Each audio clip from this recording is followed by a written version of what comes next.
এই ব্যক্তিটা অন্ধ থাকা সত্ত্বেও প্রত্যেকটা সিংহের সাথে কিভাবে লড়াই করে দেখুন। প্রথমে সিংহটি এসে তাকে আক্রমণ করে এবং পরবর্তীবার সিংহটি তাকে আক্রমণ করতে গেলে সে সিংহটিকে তার হাতে থাকা ছুরি দিয়ে আঘাত করে মেরে ফেলে।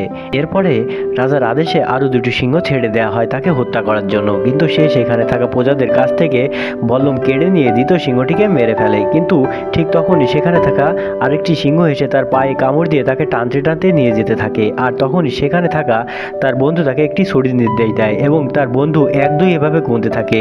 তার বন্ধু যখন ঠিক 3 নম্বর বলে ওঠে তখন সে ছুরিটি নিয়ে নেয় এবং নিয়ে সিংহর পিঠে আঘাত করে বসে এবং কিছু সময় পরে সে সিংহটিকে মেরে ফেলে। এখানে লোকটি অন্ধ থাকা সত্ত্বেও সে তার বিশ্বাসের জন্য আজকে লড়াইটি জিততে পেরেছে।